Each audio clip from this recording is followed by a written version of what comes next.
So let's go ahead and download products2.xlsm. If you downloaded earlier before the last couple of hours, you probably got one called products.xlsm. I've added a little bit of data to it. The truth is, you can work with either one of those without any trouble. But let's make sure we've got products2, that way you can follow along with us well. So I've got that workbook here, and today we're doing more with user forms. Last time we got together, we talked about user forms. We did a little example where we made a button run away from the mouse. Every time the mouse got close to it or moved on top of it, it showed up somewhere else. We were trying to emphasize, with that example, we were trying to emphasize some characteristic that's new about working with user forms that we haven't seen before. And what is the main word? What was the new idea? Yeah, events. That the objects on a form can receive an event. And when an object receives an event, we can make code execute in response to that happening. So that's the thing that's kind of new and fascinating and wonderful in Excel, or in user forms. So the task before us now is that we've got a bunch of product data here. So this is like some kind of outdoor store. I think these are duck calls. You pay $69 for a duck call, for the custom brass-banded spec clear duck call. And we'd like to be able to update this data from time to time. The trouble is, right now, the information for one product is on one row. The vast majority of the data I have on the screen is irrelevant to the task. I'd like to be able to organize this so I can just look at one at a time. And that's what we're going to use the user form to do. So let's get started. I'll open up my Visual Basic Editor, and I will insert a user form. We've done a lot of inserting modules. We're going to insert a user form. So here's our user form. Okay, so let's change a couple properties of the user form to start off with. So let's give the user form a name. Right now it's named user form 1. That's the default name. It's a really bad name. VBA came up with it, but it doesn't even have a brain. You could come up with that without a brain. So we got to think of something better. So I'm going to call it FRM, a little prefix that tells me when I see that reference in code, oh, that's a user form. And then this is going to be our product data, so I'll call it product. FRM product. And I will change the caption on this as well. So the caption property, I'm going to change just to be product information.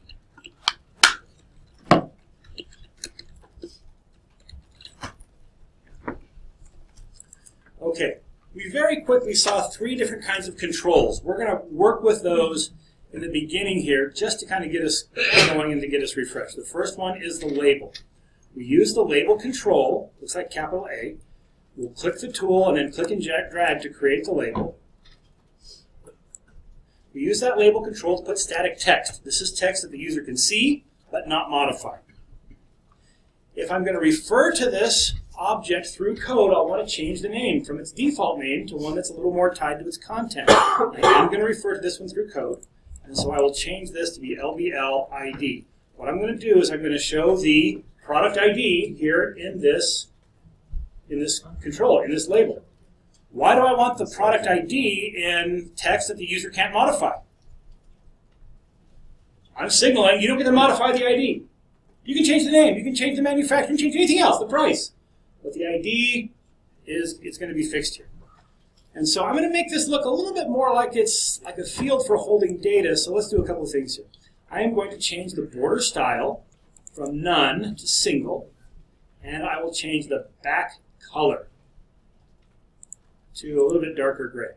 I'll choose it off the palette. And so that's going to signal to me, the box around it says, oh, that's data. And the fact that it's kind of got a gray background, that's data that you're not allowed to edit. And I may also go ahead and center it. So with that object selected, with that control selected, there should be some kind of text align. Yeah, here it is, text align property. And I'll change that to be center. I've just kind of configured that control, changing properties of that control to make it look the way I want it to look. I've named it LBL ID, so when I look at it in code, I go, oh yeah, that's the label that holds the ID of the product.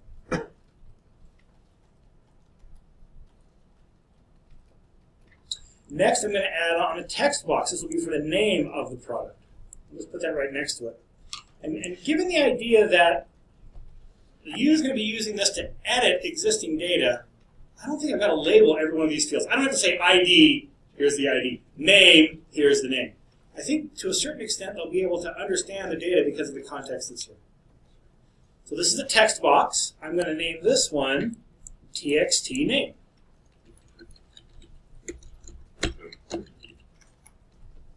And I don't need to change any of all the default properties will be fine for this one. Let's go ahead and add a button on as well. We'll put an OK and a cancel button here. So I brought a button onto the form. I'll change this. We'll do OK first. CMD OK as a name.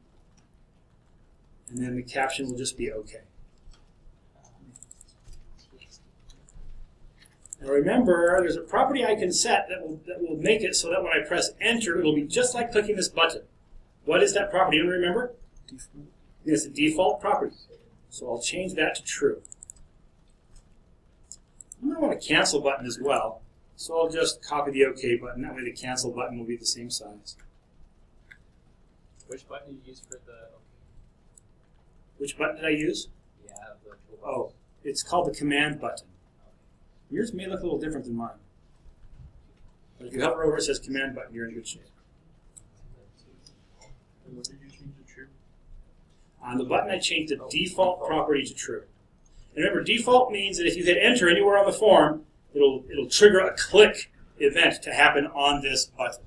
So whatever code I have written to respond to when the user clicks the button, pressing return on the keyboard will do the same thing. Now, when I copied that OK button for my cancel button, it brought all the properties with it, except the name. So we'll have to go and modify that as well. There's a couple of questions here. Let's take this one. Well, yeah, I was just about that. Because they're both default set to true, what would happen in that case? Yeah, the question is, what happens if they're both default set to true? The answer is, I don't know. We don't want that to happen, though. We'll undo that. If it's a burning question, try and find out. It probably won't break your computer. Cool. Question? So how do you change the name show up in the buttons? So to change the caption, what's showing here, Yeah. that's the caption property. So here, I'll change the caption on this one. So here I want this to be my cancel button. So I've got it selected. I'll come to the caption property, and I'll change it to say cancel. I don't want it to be the default property to be true, so I'll double-click that one. That changed it back to false. Oh, but incidentally, there's also a cancel property. I'll set that one to true. Can you guess what's going to happen now? What key is going to trigger the cancel button now? Yeah, escape. You press escape, it'll be just like clicking cancel. You press enter, it'll be just like clicking OK. That's nice. And I'll change the name to be CMD cancel.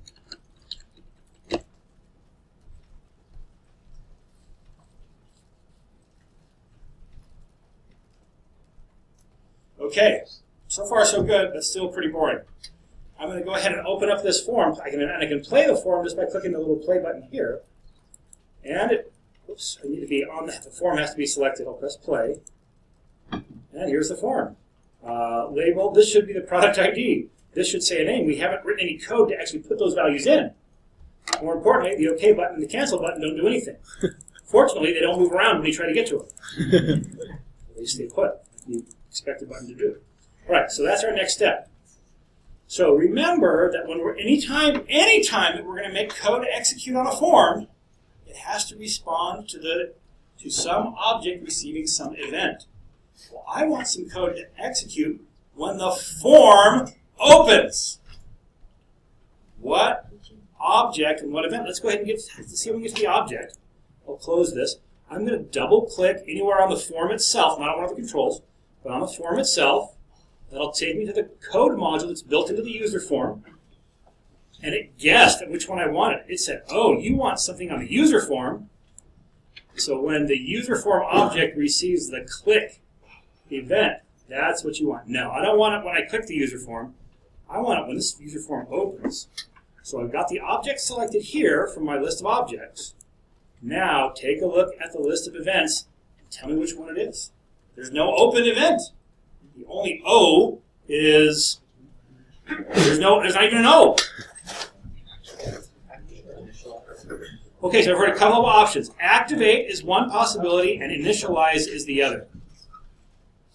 We're going to want initialize. Let me tell you the difference. The difference is subtle. The user form kind of has three states that it can be in. It can be just saved in the workbook. It's just on disk. It can be loaded into memory, but not visible. And it can be visible. And so when I go between those states, that's when I get these two events to happen. So when I go from just being loaded on the disk to being loaded into memory, that is which event? That's initialize. When it goes from being loaded into memory to being the visible form, that's activate. And so the truth is, either activate or initialize would work okay here for us, because we're only dealing with one form. But it's possible for us to have two forms up simultaneously. And in that case, when I go back and forth between them, they're getting activated each time. Activate, activate, activate, activate. But they only get initialized when they first come into memory. And so we're going to want to use initialize here. So I'll select initialize, and we'll go, oh, you want a subprocedure when the user form receives the initialize event. Yes, I do. I really don't want this one, so I'll go ahead and delete it. It wouldn't be the end of the world if I left it there, but it's just, I don't need it. Okay. So let's start off just with some simple code here that will show us populating these controls. So my first control is called LBLID. I can type that in, or if my memory is going bad, there's a neat little trick here. If I say me, that's like a shortcut reference to the current user form. So if I say me dot, there's going to be all the things that can go after this, including LBL, and then I say, oh, that's what's called LBLID. This is one of the reasons it's handy to use that kind of standard prefixes, because you can say, oh, I've got a text box, I can't remember what it's called, me.txt, and you got your list. Your whole list just shows up right there in the code. You can pick it. That's wonderful. The truth is, you don't need the ME there. You can leave it there, it's okay, or you can get rid of it. But it helps you actually get to the name of your control. I'm going to change one of the properties of this label. I want it to actually be a product number. What property is it going to be? Caption. I'm just going to make that equal to a new value. So right now, we just put in 104. There's a, I'm going to put a cap. Ultimately, we want to read it from the spreadsheet. But right now, let's just have it as simple as possible. Let's do the text box as well. me.txt. Oh, yeah, I called it name. Oh, text box. To make things confusing, the text box doesn't have a caption property. What's the property? It's either text or value. Either one will do it for us.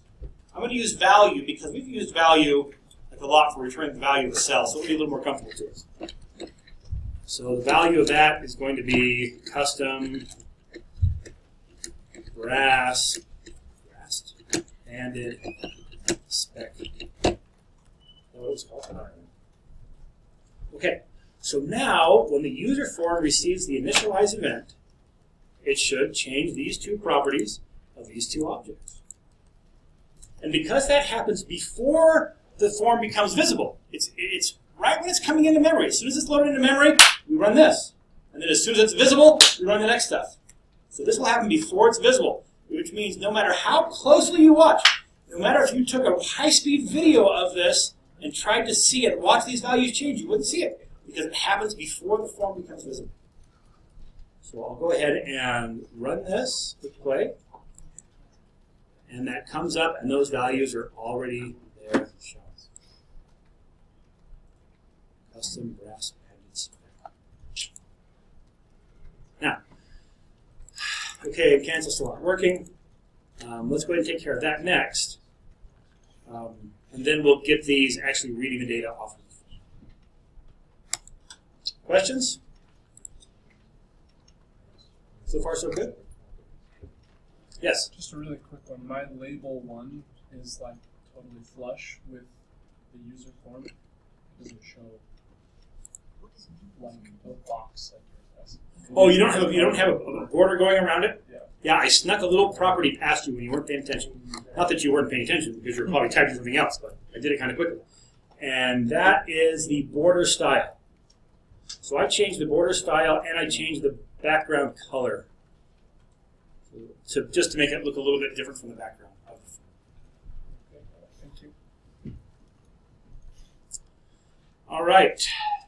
I'm going to double click the cancel button. Start with the cancel button.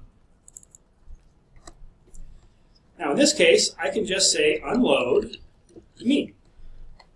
I could say unload FRM product. Right? That's the name of the object, and unload that object. But me is a little nicer because it's only 2 letters to type. And if I change the name of the form, I won't have to change my code to match the name of the form. That's nice. So that should do the cancel just fine.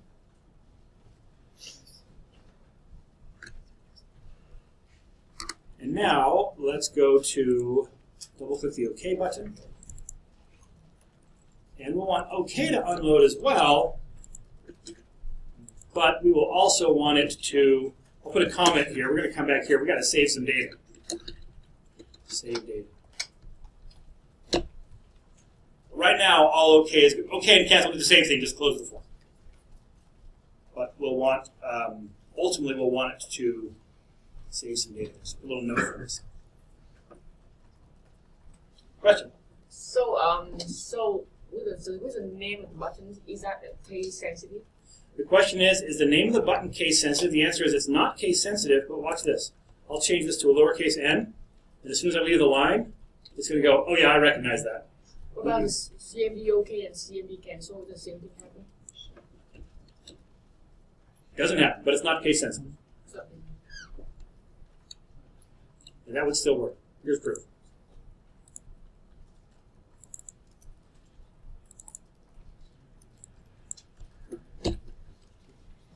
Question? Sorry. In what we use me, where is it coming from? So me is just an alias for the name of the form that contains the code that's being executed. And so we could put the name of the form, FRM product, would go here, and it would work just as well. We prefer to use me because if I change the name of the form, I won't have to go through and change all the references in the code. So, because like the name of the alpha form right now is for product information, right? The name of the form is right here, FRM product. So me is not the name. Me is an alias for the current form. Okay. But what happens? We have a lot of forms, and then we cannot use me. You can use me on each one because this code right here is actually inside the form. This code is in a module that is built in as a part of the form. So it's really the name of the form that contains this code. So you could have 12 different forms. You could all say unload me on all those forms and wouldn't get confused. Okay. So now what we want to do, when we initialize this form, we actually want to read the data off the current row. Now, I'm going to do something a little bit different. Instead, I could put all this information about loading up the data right here in the initialize sub-procedure, but I'm going to create a separate sub-procedure up here at the top so it'll be easy for me to find when my code gets a lot longer. I'm just going to call this one show data. While I'm at it, I'll make another one called save data. So I've got these 2 sub-procedures up here at the beginning that I'll use for showing and saving my data.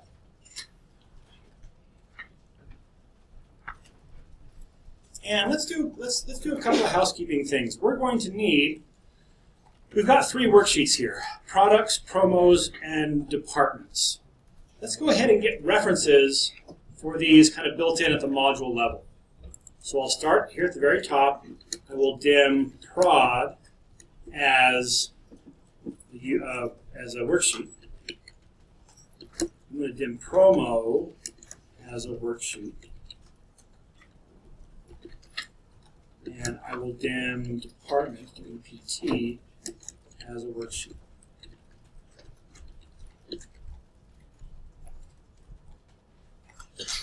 Now, when should we bind? I've made these module level variables. That means once I give them their value, I can use them in any of my sub-procedures. So where should I put the code that binds these objects onto the sheets of the workbook? Yeah, that belongs to initialize. Very good. So I'll just copy this and get the names down there easily. And I'll probably do that first thing inside my initialize code. So I'm going to say set prod equal to worksheets products. Yeah, products. Set promo equal to worksheets promos. And set dept equal to worksheets departments.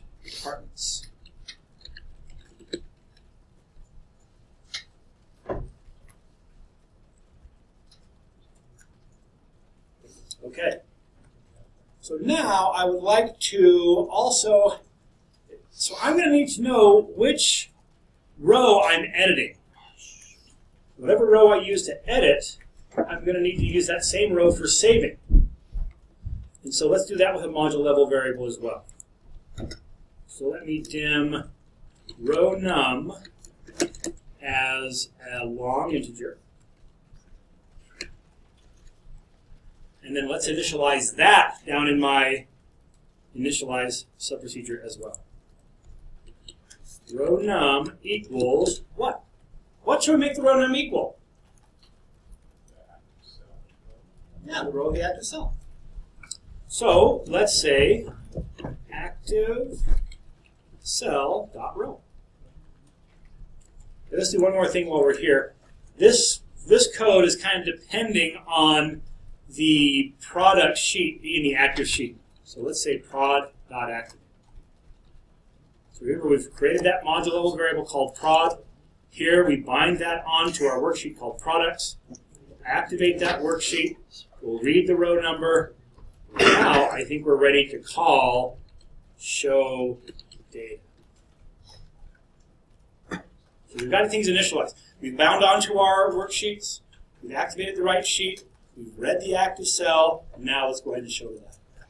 Question? How come the procedures that we make with the objects in the form are called private subs? Oh yeah, there's a new word you haven't seen before. Private. The form's a little bit shy. Wants to keep things private.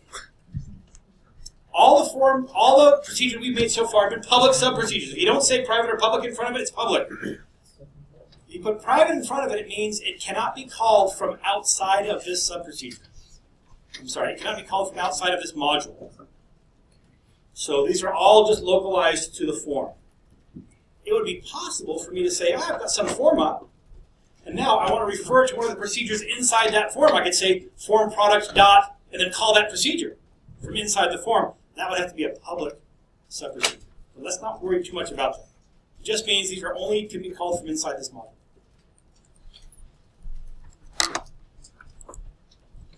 Okay, so I've got two lines down here that are doing some initialization of the data. I'm going to pull this up into show data. I don't need them down here. And then I'll put those two lines into show data, and now I'm ready to modify.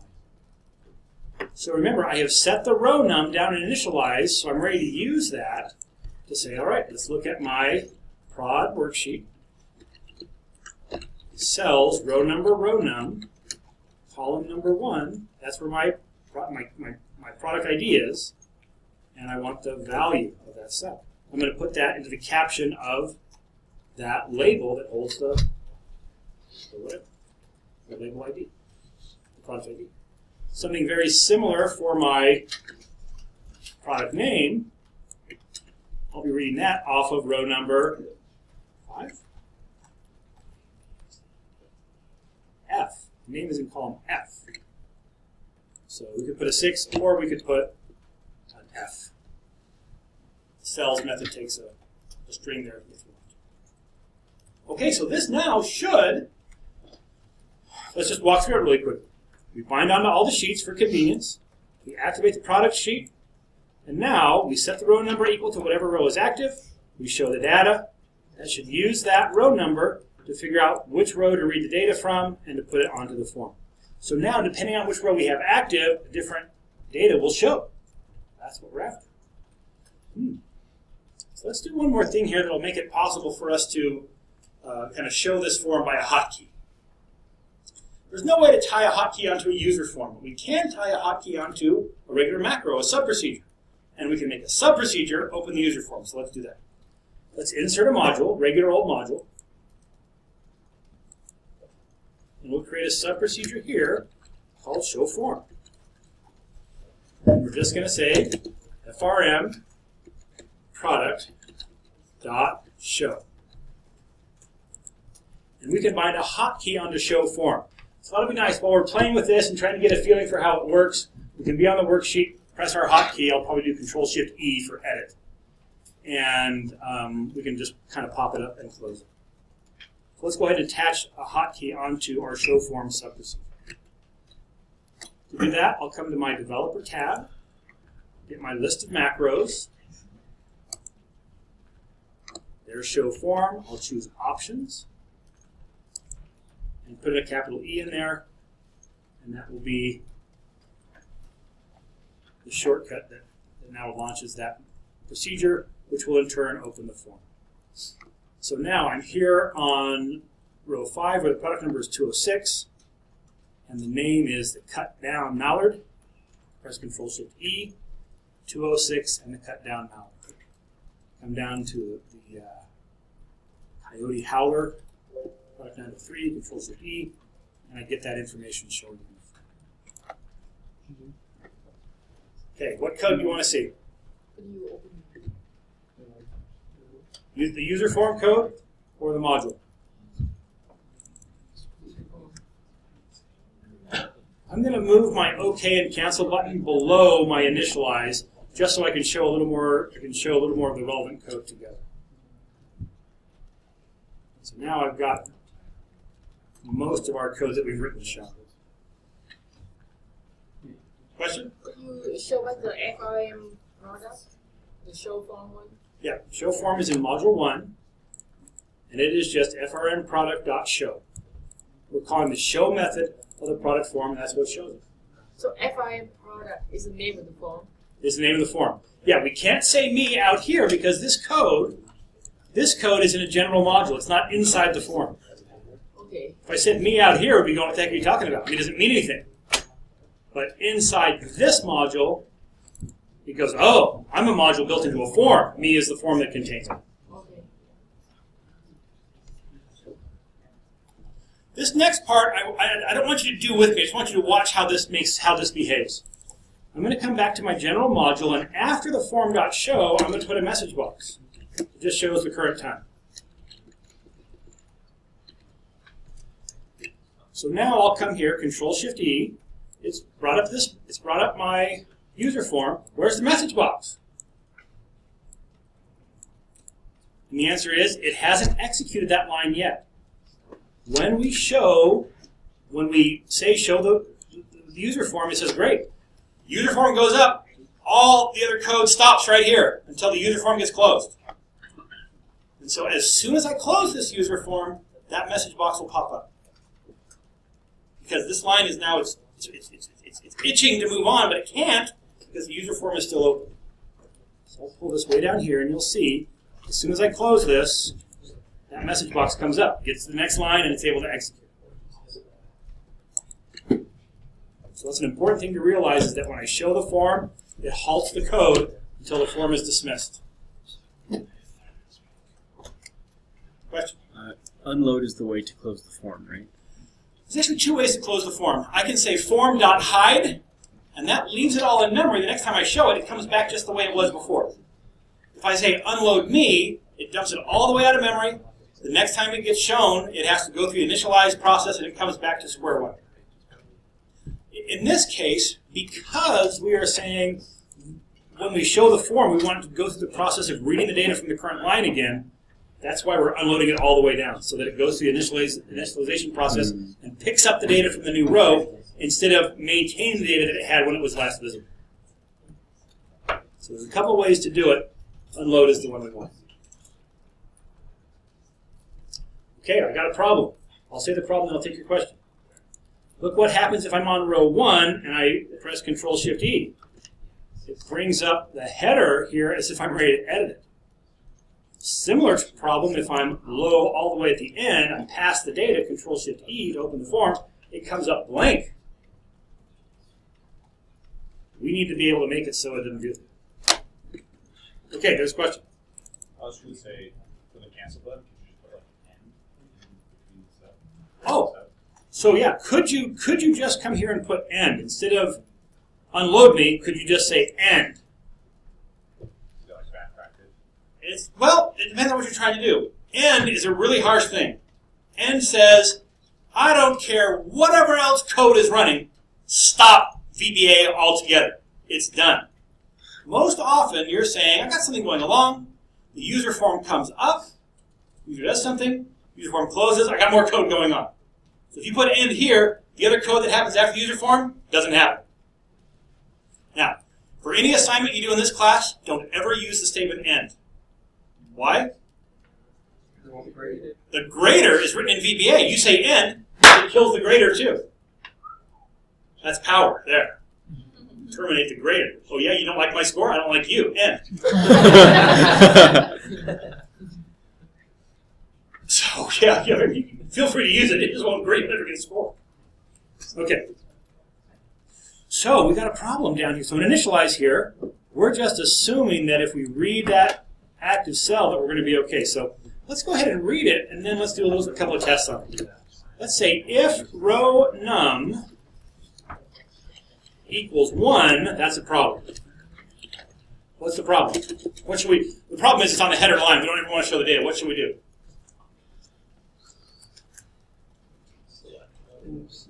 Yeah, let's select. Well, we could. Yeah, that's a good idea. I was thinking we could just set the row number. Row num equals 2. If you're on line 1, we'll assume you mean the first row of data. But I think that's a pretty good idea. Why don't you go ahead and make that the active row as well? I like it. So we'll do that, and then we will say prod dot cells row num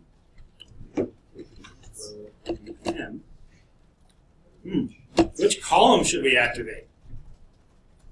We can either activate the first column, or we could just leave the column active that's already active. Active cell.com. Yes. So this is what we'll do. I think that makes more sense. Look, if I'm way down here or I'm on the top row, I'm on the word that says product name or something, and you hit it, let's just bump you down one row. Let's leave you on that column. So instead of saying column 1 or a fixed column, we'll say active cell dot column. We'll read the column off the active cell, and we'll use that to select.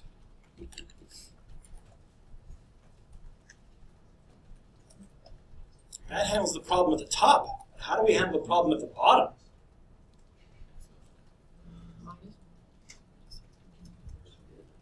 A couple of ways that we could do it. One, we could figure out where the data ends. And we could say if the row number is greater than that, we've got to put it somewhere else.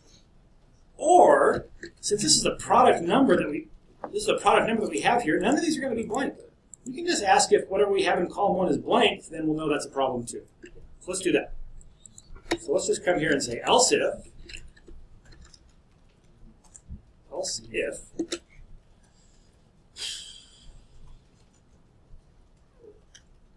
I want to say product cell row num column 1.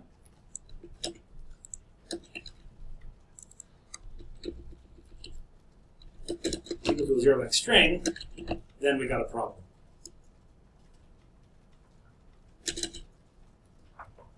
You know what? I kind of think I want to go to the same place. So let's do this. Instead of doing this as an else if, let's just take this condition and use it as an or up in the 1 but button. So I'll cut this from here. Say if it's 1 or it's blank, then that's what we want to do. I like that better.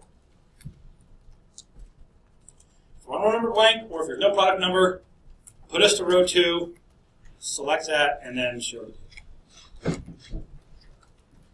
Question? You have to specify that it's the value equals blank. Oh, question is, do I have to specify value? The answer is, it should specify value. I don't have to, it'll still work okay, because the whole idea behind Visual Basic is we want this to be a language that's very accessible, and so it tries to figure out what I left out. And value is the default property for ranges. So guessed right. We would have guessed that. Okay, so that should do that part. Let's go ahead and play it here. Come back. I'm going to put on line 1, Control-Shift-E. Oh yeah, put me down to that 2, and it gave me product 2. I'll try to get it to the very end. Control-Shift-E. It left me on that same column, but took me to row 2. That's great. So, that code feels pretty good. Question? What's the difference between select and activate on arrange? Question is, what's the difference between select and activate? There's not a whole lot of difference.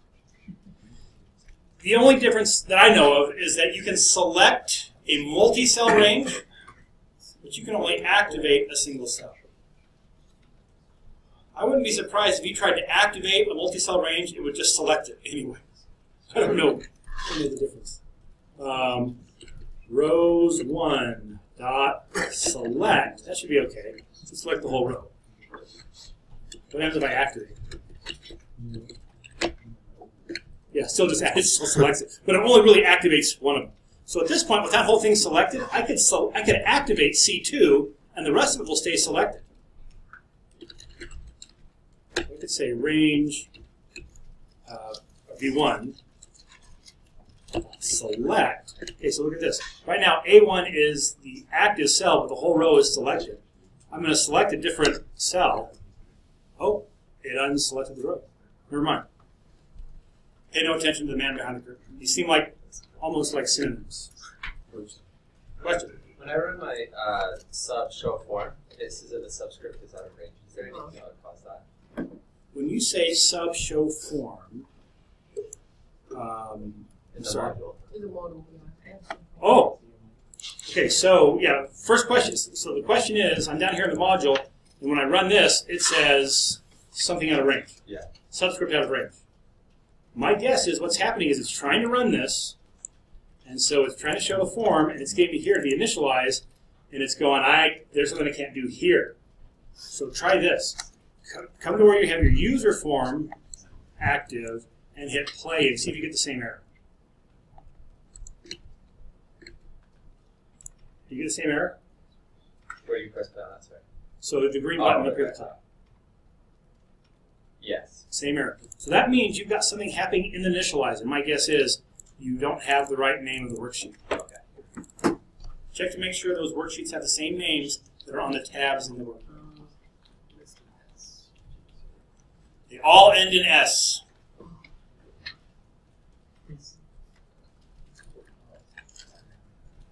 Okay, next step is going to be for us to save the data. So right now we'll show the data, but we want to be able to edit that name and have it right back out to the worksheet. Okay, so if we look at our show data subprocedure here, we don't have to worry about writing the data back out to the label for the ID because that's not editable. You can't change that one. But the next one here, we have to do the opposite of what's going on here. This says take the value off of the worksheet, put it on the user form. Under save, what do we want to do? Take the value off the user form, put it on the worksheet. So I'm going to copy that line, put it down here in save data, and I'm just going to reverse it.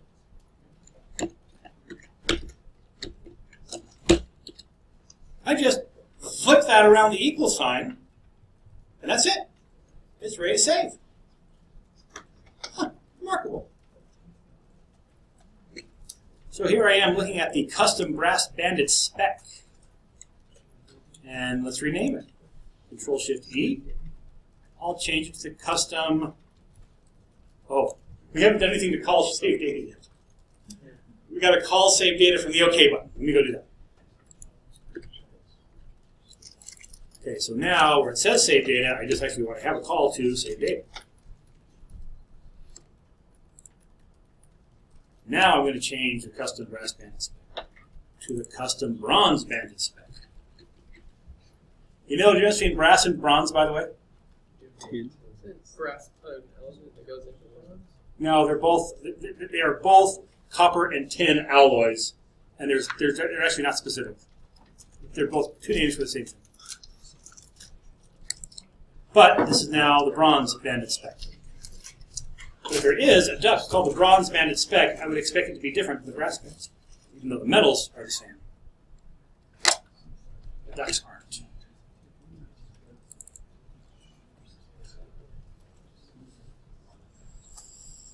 So, there we go. I called save data from the OK button. So CMD OK click, it just called save data. So when you click OK, it saves the data, then unloads the form. When you click cancel, it just unloads the form. Any data that you changed on there, what happens to that data that you changed? It's changed forever. I'm sorry. If you click cancel, what happens to the data that you changed? You changed a bunch of stuff, you hit cancel, poof, it's gone. No undo. Whoops, bring that form back, sorry. If you really wanted to write code so that you could undo that, you have to cache it out somewhere and keep it so that if you said, did you want that data back? Oh yeah, you can get it. But the way we have it now, it's just gone. So question over here? Yeah. So like when I click Ctrl Shift E, my first box is always say 104 instead of number 2. Okay, my guess is that the reason that you're getting 104 there is because way down here on our initialize, we started off by putting setting it to 104. And you probably still have those two lines right down here at the very bottom. So check in your initialize, your user form initialize, and see if you've got a statement after show data that's writing it back to 104. Because that's a value we had hard coded at the beginning.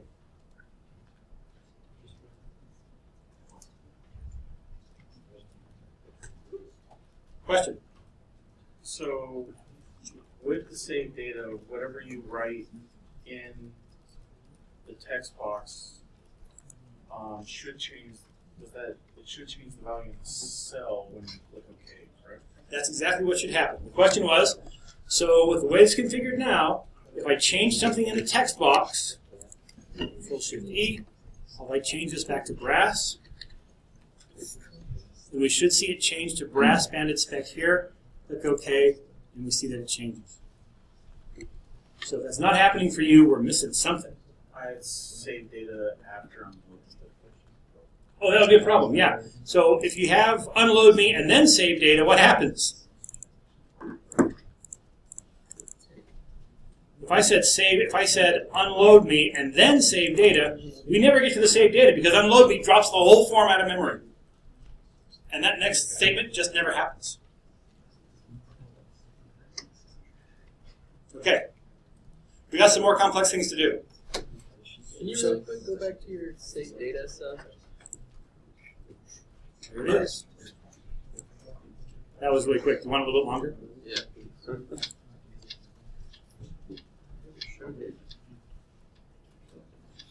And the point is, it's just exactly opposite of the statement we had for show data. Show data says read the value from the worksheet, write it to the user form. This one says read the value from the user form, write it to the worksheet.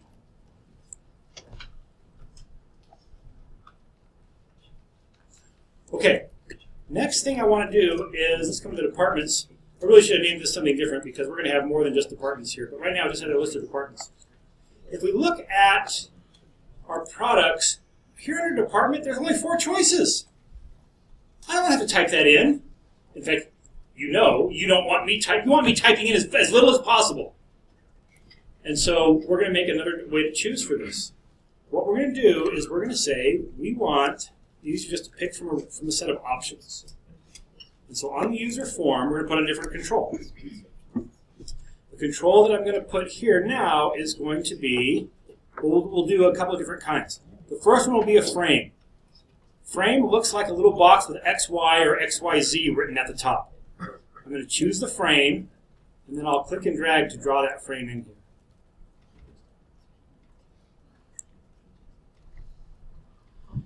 I'm not going to refer to this frame through code, but I do want to change the caption to say department. So over here on caption, I'll change frame to say department.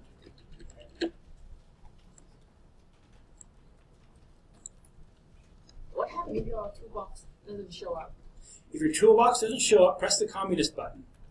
That's the one here that looks like the hammer crossed with a wrench. And I'll bring it right back. It's like the communist mechanic button, I think.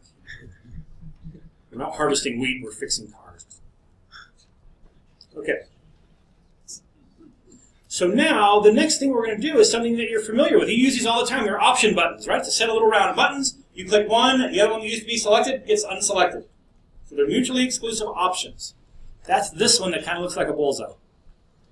So I'm going to select that, and I'll come draw one of these option buttons right here in this department, or option button.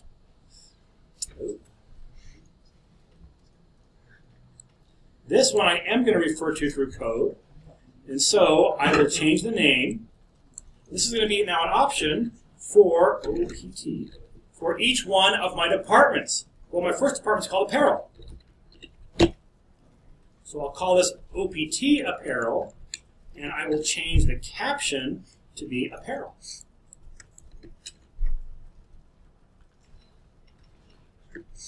And then I've got a few more. What do I have? General, hunting, and outdoor. So I'll just copy this a few times.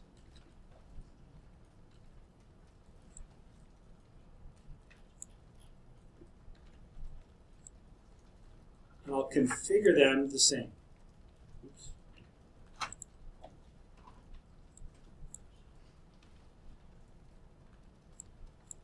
I accidentally dropped that one outside of the list of the frame, so I'm going to have to drag it back in.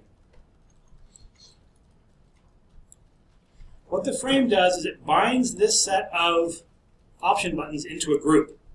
So if I have more than one set of option buttons, they can operate independent from each other.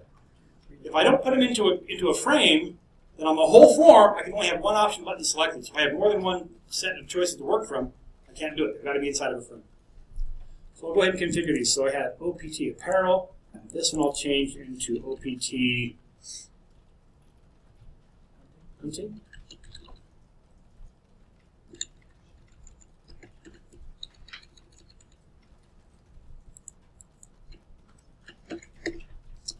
And I'm changing the caption and the name on each one of these. So OPT outdoor. And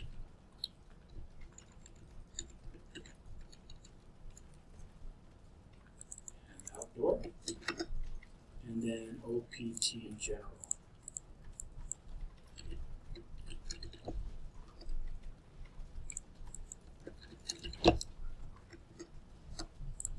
These seem a little bit too far spaced apart. I'm just going to, maybe it would work just fine this way, but I'm just going to tighten them up a bit.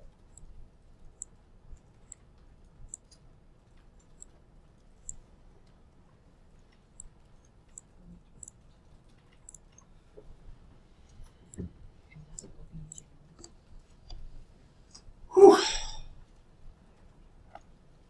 So now, the user doesn't have to type any of this stuff in. They can just click it. That's great. But it's going to be a little more complex for us to decide which one gets shown. So, we ready to go and write the code to select one of these? Let's do it. So I'm going to come into my show data. Now, this is going to be complex enough, I should probably put a comment on this. Pick one of the departments.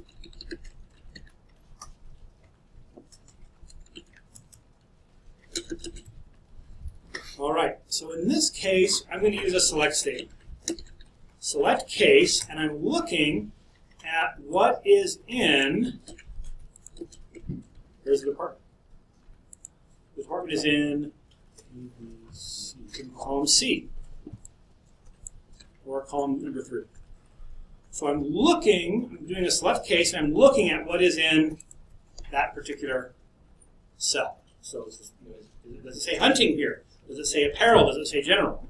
My end select in, and then case apparel. Now I can put what happens when there's a match between this expression and this expression. I can put it down below. But since it's only one line, I'm going to put a colon and put it on the same line. It'll make my code a little bit more readable. If that's the case, then what I want to say is OPT apparel.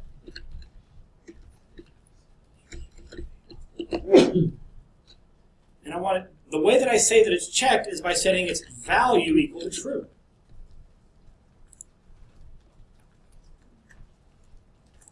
And and then I'll just have three more cases. So I'll have one for general. Now let's see. What's my next one? Hunting.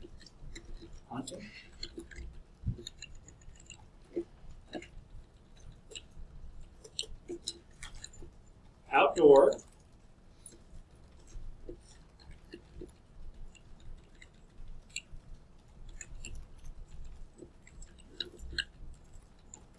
And then let's do this one. Let's just do case else on this one.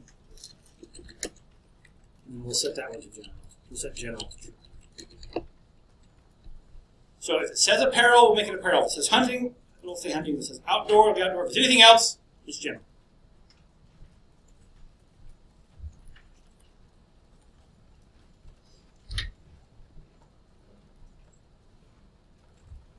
Okay, let's run this and you'll take a look at it. So let's see. What are we looking at? Okay, here's one for hunting. Control-Shift-E, and hunting got selected. That looks great. Scroll down a little bit. Here's outdoor. Control-Shift-E. Outdoor is selected. Here's general.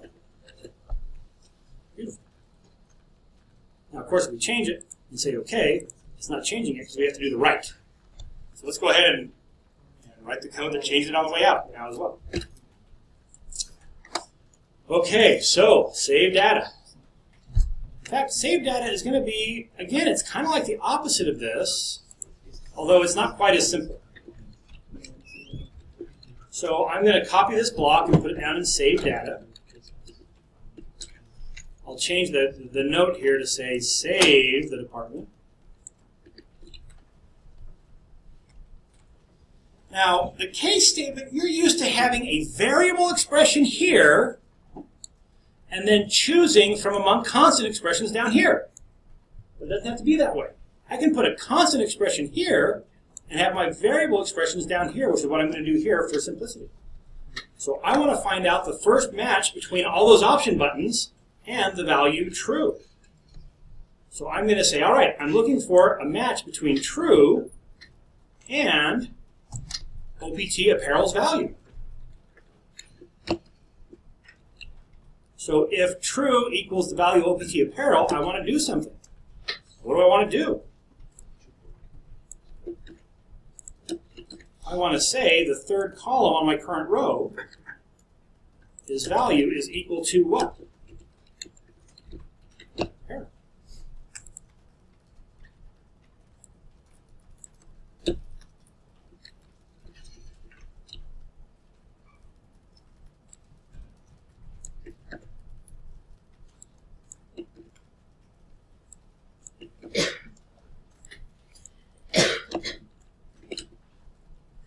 Or hunting.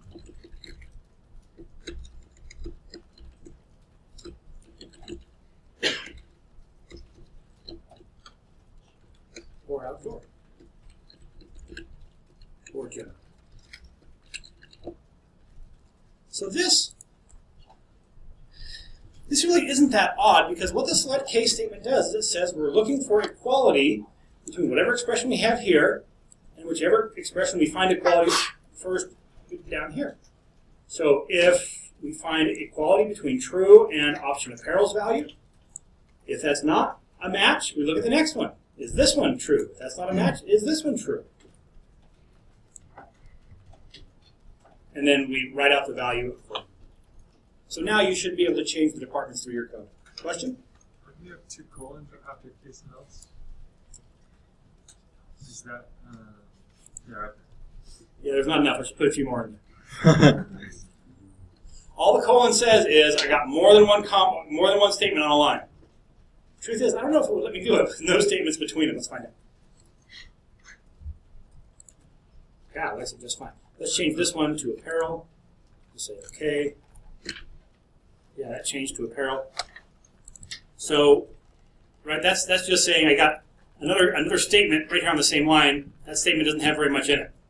So it was a typo, but it happens to be a typo that's syntactically valid.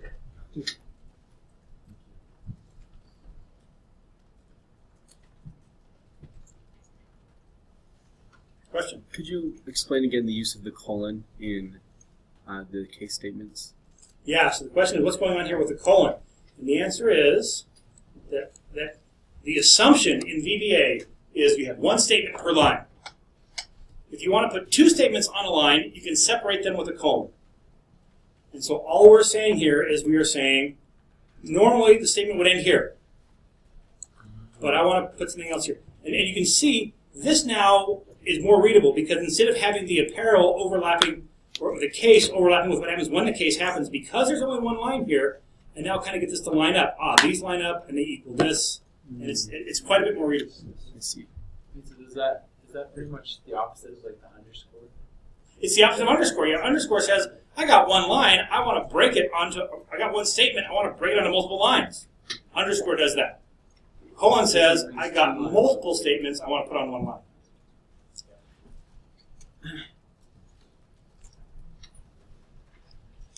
Okay, next thing I want to cover is probably the last thing I have a chance to cover.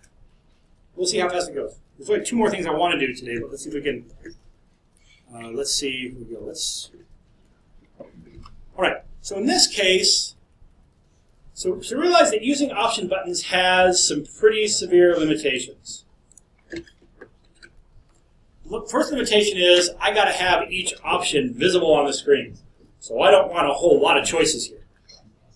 But the second option is something that you want to consider more. In this case, let's suppose that we got another department. Someone added, we got a new department. Just realize that new department sounds exactly the same as nude apartment. Pretty sure we didn't get a nude apartment. A new department. What do we have to do to be able to implement a new department? What do we have to do that's unpleasant?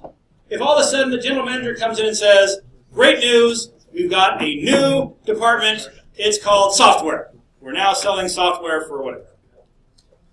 I was going to say, like, if you need to add something, you do like an enter button and type that in. Oh, so we might have something that could let us work in that environment, but the whole point here is we want to be able to, whatever that new department is, we want to be able to click on it.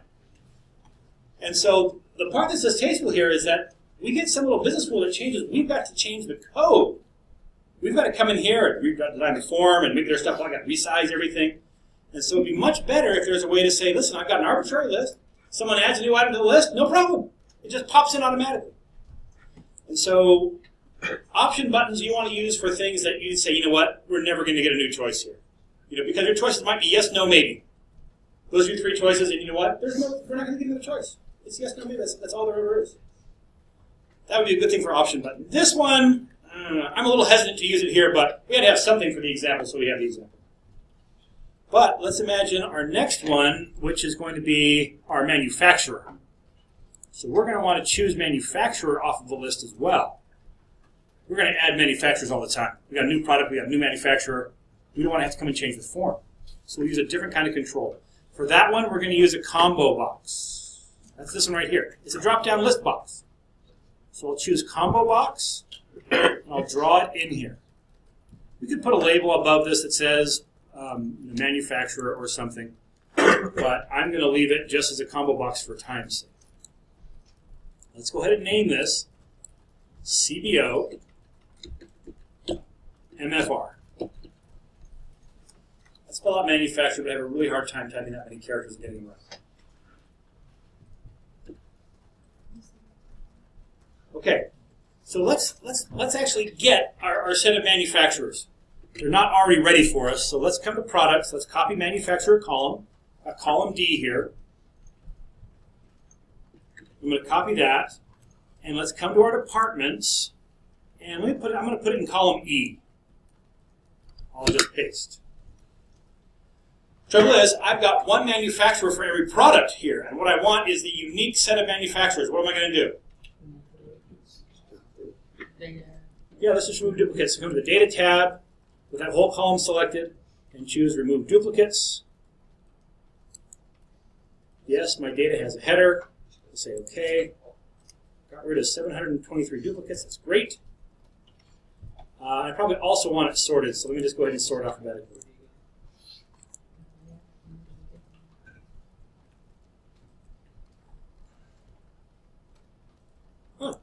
was a Cub Scout or a Boy Scout, he had something called A16 that was some kind of manufacturer. I wonder if that's the real name, Adventure 16. Okay. So now we've got that list of manufacturers.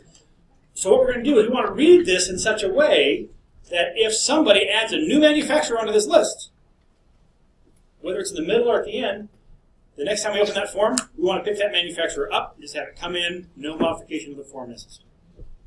You ready to do it? Let's do it. Here's how we do it.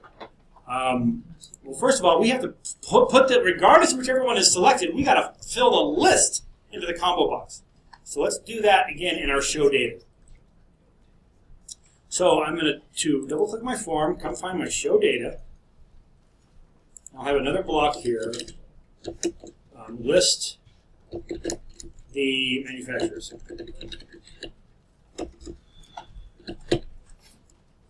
All right, the name of my object was CBO MFR. Combo boxes have a method called add item. If I put an item here, A16, and you don't run this, just watch this. I'm going to run my form, and now A16 is in that list. I add an item to that list. Now all I have to do is combine that little tidbit with a loop that will read the data off of my department's sheet. And so, back to my show data, I'm going to declare a local variable here, just call it R, give R as a long integer, and just a simple loop. R equals 2, do until, let's see, it's called prod.cells, row number R, column number E, I think. What is it? It's not prod, it's dept. Column number E, till its value is blank. Loop. Let's put a do events in here, and let's increment R. Oh, I'm not going to put A16 in anymore. We're going to put in the value from column E. Just check and make sure that really is my department sheet. Yep, I called it dept. And make sure it really is in column E. Yep. So that's the loop. Start at 2, keep adding items, and then moving down until we bump into a blank cell. So now when I run this, I should have the whole list. The list is here. If we were to add another one to the bottom of the list, it would show up at the bottom. WD-40 is the manufacturer. Okay, we have 2 more things to do here. One is we got to select the item that we have that's the manufacturer. This should have cut down calls selected. That's easy. Once we get this part, that's easy. Question? So instead of doing that, could you just change the row? Is it what it's called? Row source? Oh, there's another way, yeah. So we can actually tell the row source to go pull it off of a range. So that's another possibility. This is a more general approach. Changing the row source to be a range is really nice, but now if that updates, we've got to have some way to figure out, kind of the same thing, we have to figure out what the address is for that and drop that row source. That's another way to do it. Okay, here's the great news, is that it is really exactly the same as setting the value of a text box. So I'm going to copy this line where we set the value of a text box in my show data. I'm going to come down to after where I've loaded all those values in, and I'm going to say that the CBO manufacturer's value is equal to whatever's on our current row in column, manufacturer is in column D on the sheet. Column D. We're going to set the value of the manufacturer equal to one of the values in the list. And if I do that, it will actually select the value in that list. Question? Is there a reason that you couldn't do that at the same time that value and the capture value. Oh, so the question is, could we be checking, like each time, check to see, all right, we just added this one in. Is that the selected one? No. So up at the beginning of the sub where you load me.ldl_id.caption, couldn't you put the code there and it would just pre-populate that box with the value that's on the product sheet anyway? So the question is, why do we have to do it after the end? Why can't we do it at the top here? And the answer is, it depends. So right now, there's a property on this combo box called limit to list. Let's take a look at it. I think it's called limit to list. That's probably a different language. There's something, oh, maybe it's list style. No, with what? There's some way that you can tell it, listen, don't let somebody type in something that's not on the list. There's one of these here somewhere that does that. I'm not sure if one of these. Match required. I don't think, oh, is there one called match required? Oh, that looks good. Yeah, that must be what it is. So if match required is set to true, and I try to set the value of something that's not in the match, it'll reject it. It might even throw an error, I'm not sure. Right now it's set to false, so I think your approach would be okay. But we're going to do it afterwards, just in case we decide we want to set it. There won't be that dependency in the code. Okay, so that should do that part. Yeah, cut down calls is coming up. Last thing then for today is to save the change. And the good news on this one is it's just a reverse, just like a text box. So I'm going to copy the line that put the value in there. I'm going to reverse it in my save data. And we will have that combo box now saving the data out as well.